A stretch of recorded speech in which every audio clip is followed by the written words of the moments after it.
Hey there, Gemini. How's it going? Hope everything's going good with you and yours.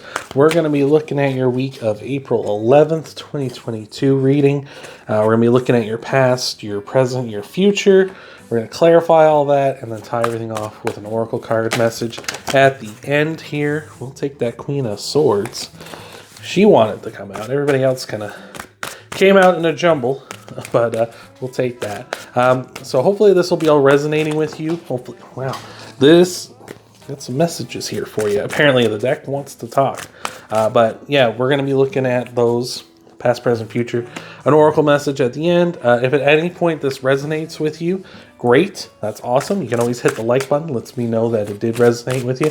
Or lets me know you like what I do here. Also lets YouTube know that as well. You can also leave a comment down below. That really lets me know and really lets YouTube know that as well. And of course, if you want, you can subscribe to the channel too and stick around. Always love to see new faces. Always love to see returning faces too. It's nice to see. It's nice to feel loved, feel welcome. A little bit of an energy exchange between us. I like it. I like it a lot. So we got your past, your present, future, and we also got your card to keep an eye on this week. It's the Five of Swords. It is a card of sort of unfair situations. All the fives in tarot are conflict cards here, Gemini. Just as a heads up. Not that we have any other fives here at the moment, but just to keep in mind, they are cards of conflict, so might be a bit of conflict in your mind this week here because swords are cards of minds and thoughts and such.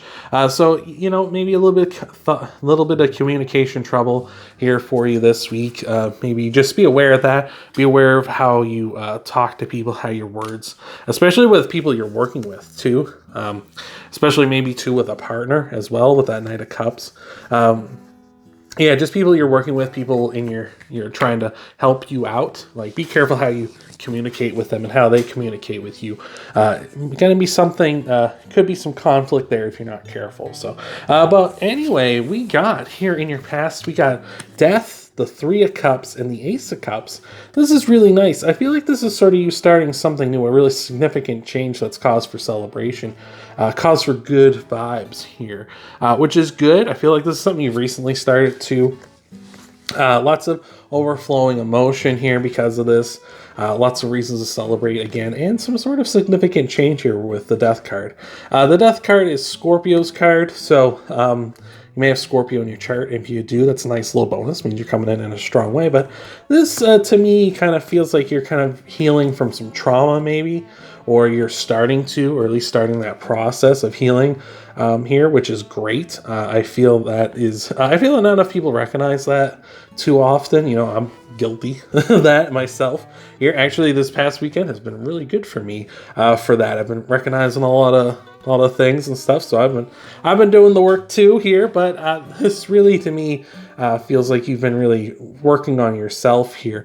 Maybe from a past unfair situation, maybe with a partner, like an ex or something like that, or maybe just someone in general, maybe an ex-coworker or somebody here. But it just feels like you're healing up, you're resting up, and you're heading in a positive direction. Like, again, it's cause for celebration. It's cause for good vibes, good feelings, which that's awesome. So let's see if we can get a little more detail on that. See if we can figure something out here.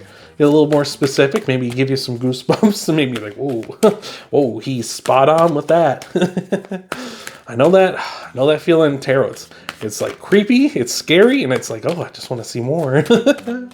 But let's see what we got for you here. We got the Empress, so it could be a mother figure, motherly figure, or just someone, a really motherly figure with that Queen of Pentacles coming out too as well. And the Tower, again, there's that change, some sort of big shift here. Yeah, like I say, it could be a motherly figure you've been dealing with, you know. It could be like, you know, maybe you have a partner, like you're married and you're, you know, mother-in-law or something like that. Could be dealing with them. Maybe they've been being nasty to you. I know my sister's mother-in-law. I don't even want to deal with her.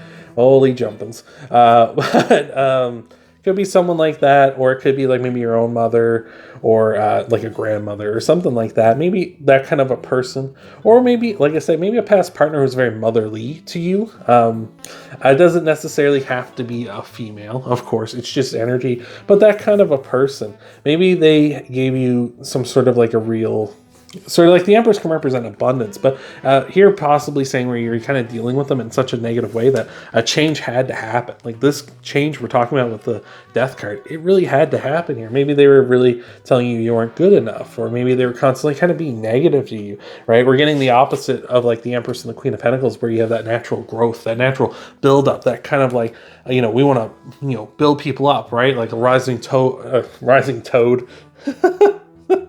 A rising tide lifts all boats, right? That kind of a mentality. Well, they're doing the opposite. They're like, get off my mountain, right? They're like, get out of here. I don't want you on this.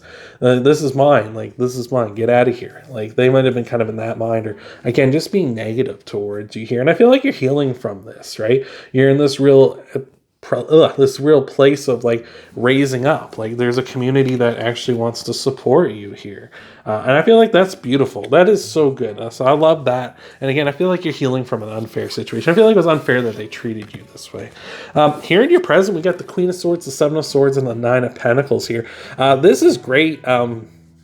This is wonderful because the Queen of Swords is someone who sees clearly, right? They see the truth of things, right? The Queen of Swords. And again, like this might be something to do, like we were talking about here, maybe with like a mother-in-law, because like maybe, for yourself, maybe this Queen of Swords is representing you and your child. So maybe, the mother-in-law not too happy about, your kids or something like that, or maybe the way you raise your kids or something, which, they're not their kids, right? They don't have a say in it.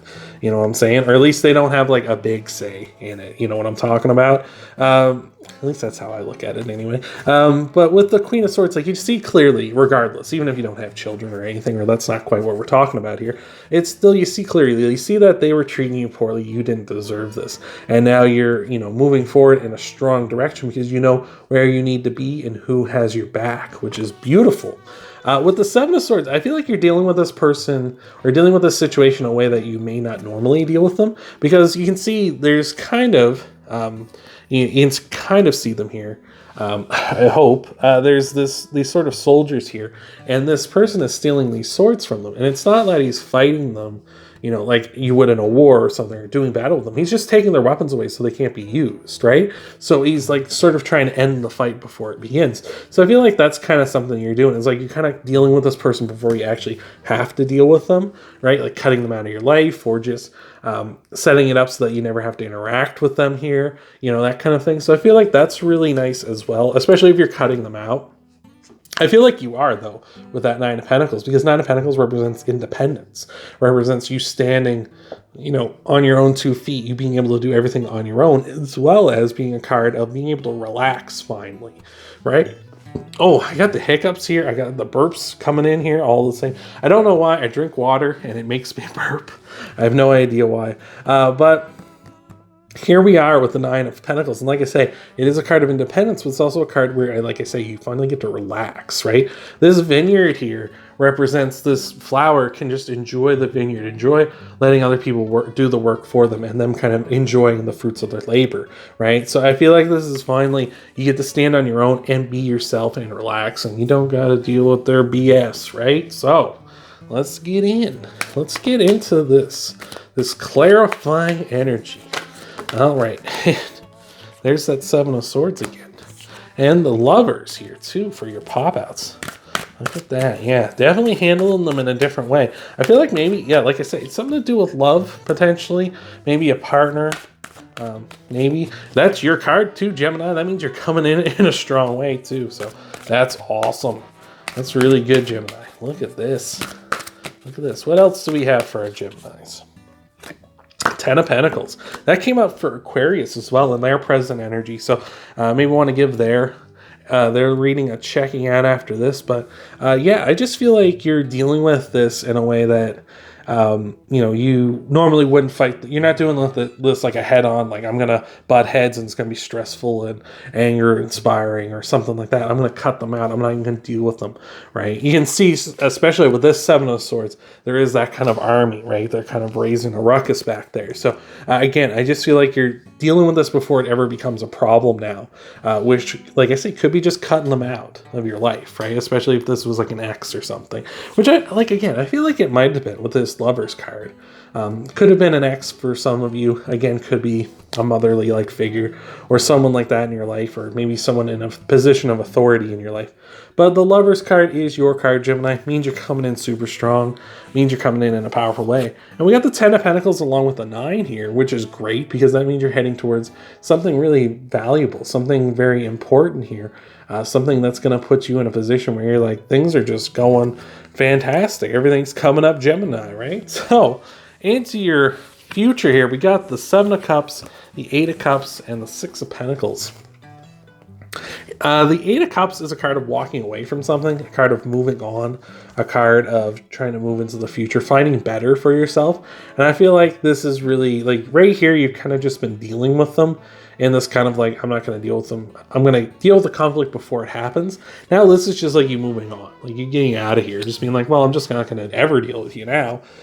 With the 7 of Cups too here, I feel like you have a lot of options on how you want to do this, how you're going to move on, whether it's going to be like I'm actually going to move away and never deal with you again this way, or it's going to be like, I'm just going to cut them out, or it's going to be like, whatever you want to be. It also can represent too that you have a lot of options ahead of you here in the future. Like, where are you going to go? Like, you're walking away with this 8, but with the 7, it's like you have so many options. Like, the world is your oyster, which is beautiful. And with the 6 of Pentacles, I feel like you're finally reaching a state of balance. You're reaching a state of being able to do what you want to do and live a life where it's not just going to be like someone takes from you or someone hurts you all the time, right? The 6 of Pentacles is a card of giving, but it's a card of giving but not hurting yourself, right? Not giving so much that you take away from you, right? And I feel like that maybe is what has been happening to you, is you giving and giving to this person, and they're just like taking and taking, and then being like, you know, kind of like stuck up about like, why couldn't you give me more, right? Why couldn't you do this? Why couldn't you do that? You're not good enough. But in the meantime, you've been doing the best you can, and even more so, you've been giving more of yourself than you should have, honestly. But this person just has unrealistic expectations of you. So I think it's beautiful that you're moving on and finding something new here in the future. Like, I feel like you have a lot of options. I feel like this is going to be like a monkey off your back, you know, weight off your shoulders, that kind of business here. So let's look at your clarifiers for your future cards here, and we'll tie everything off with an oracle card. Got the King of Swords. Boom. Love it. 7 of Cups again. And Death card again. Yeah. Brand new cycle of your life. Maybe with someone who actually, like for those of you who you've been dealing with a partner, with someone who actually wants to be with you. Now the Queen of Swords and the King of Swords, they are not the best couple of the kings and queens, of course. They don't love as deep as, and they don't love as on a deep level as the King of Cups and Queen of Cups. They don't love as passionately and as fierily, or flyerly, like your flyers that come in the mail every week. No, they don't love as fiery as the King and Queen of Wands, but they do still love each other. They are still a great pair for each other. And I feel like you're going to find this person here in the future by walking away from this whole situation and finding something new. Again, I feel like with that 7 of Cups repeating, you have all sorts of options in front of you. You don't have to necessarily go after a person after this. You don't have to jump right back into another relationship. Certainly can if you want to. You can certainly strike while, you know, things are going here, but I feel like you do have time. You definitely do have time. Everyone always has more time than they think, but with Death here, there is a cycle coming to an end, and I feel like it's of you taking, not taking this BS anymore. You making the change to find reasons to celebrate. You making the change to find someone who actually cares about you. You making the change to realize that you're good enough here, Gemini. Like, you are strong enough. You don't have to put up with this kind of shit anymore, right? You don't got to put up with this person treating you like garbage because, well, you know, they don't think you're good enough for, you know, whoever, right? Maybe they just don't think you're good enough for, like, their son, daughter, whoever, right? Like, well, that's too bad for them, but you are good enough. You know you are. And if, you know, people are going to treat you like that, then like the hell with them. You know what's a funny story? Just creeped into my mind. There's a subreddit of, there's a website called Reddit, and they have things called subreddits, which are kind of like little tiny like pages or something like you would get on Facebook. And there's a subreddit called Am I the Asshole? And it's fantastic. Anyway, this one girl was dating a guy, and she asked if she was the asshole because she didn't cook Thanksgiving dinner. Long story short, the mother-in-law, the mother of her boyfriend, kept always calling her by the ex-girlfriend's name, and like even to the point where it's like she knew it was intentional, like because it's like she'd been dating the guy for like a year or more, right? There's just like no way you don't know that person's name, right? No way, you're just doing that to be a jerk. And so they said, oh, we should get, and she said the ex's name to make dinner, and the girlfriend's like, oh yeah, sure, we should do that, definitely. And then they all assumed she would, and she didn't. And she's like, well, am I the asshole for that? Because then afterwards, her boyfriend like flew into her and stuff. Wouldn't talk to her for like a couple weeks and stuff. And it's like, I'm getting like that kind of a vibe here, where it's like the mother or the parental figure in your partner's life is just being such a nuisance to you. And it's like, do you want to put up with that for the rest of your life? Right? Do you just want to be dealing with that all the time? Go find someone that's going to treat you right. Treat you like a king or queen that you are, right? Like, find that person. Don't be dealing with a family of a bunch of jerks. Holy jumpins. We got the Yang card. You got last little bit of advice. Number 1. It's number 1. Look out for number 1, right? That's what they say. You look out for the best. If you can't look out for yourself, who can you look out for, right? All right. Let's find the Yang card here. Should be easy. Should be at the front. Should be the first page. It's not. It's like that far in. But anyway, Yang. Yang represents the power of action, the energies that propel the world forward and manifesting thought and desire into concrete form. Now is the time to perfect. Now is the perfect time to act, for you can easily build momentum and make headway. What you want will come to fruition if you proceed confidently. This card signifies new life and is a sure sign that obstacles have been overcome. There's no reason to hesitate. You are the shaper of your destiny now. Yeah, you can overcome this person. Like I say, make your own path. Cut it like the King and Queen of Swords do. They have swords. They cut a path ahead, right? Go find your person. Cut a path to them. Find the family where you belong. There's no sense in being with someone who their partner or their family doesn't want you there, right? Or, being with someone who treats you like crap. You go find the person who wants to be a part of your life. You're the shaper of your destiny. You don't have to put up with this person if you don't want to, right? It's surprising to myself, even for my own life, but for others as well, how much control you actually have over your life, right? That you just don't realize, because people like this when they get that negative Empress energy, right? They get that reverse energy where they're trying to be scarce and they're trying to tell you you're not good enough. They're trying to say that you'll never accomplish anything, right? Like, how many people here, how many of you have, like, watching this video right now, have ever been told like you're not going to be good enough to do something, and that scared you off from doing it, right? Like, because somebody said that you don't control, because they don't think you have enough control of your life to make what you want come true, right? Like, for myself, when I was younger, my parents both told me like I wouldn't be good at this job, I wouldn't be good at this thing when I wanted to be a police officer when I was younger. My mom didn't think I'd be a good one. I wanted to be a writer when I got older. My dad didn't think I'd make money at it, and those scared me off from doing those things. And this person might be trying to just scare you off from being with, their child, right? Because they feel like, you're not good enough. And it's like, it's not that you're not good enough. It's that they're not good enough to have you in their life. That's the real problem here. So I hope that helped you. I hope that resonated with you, Gemini. If you want to help out the channel, hit that like button, subscribe to the channel if you haven't already, subscribe to the channel, leave a comment down below if that resonated, if that inspired you, and check out your Sun, Moon, Rising, and Venus sign videos after this one, and I'll see you next time.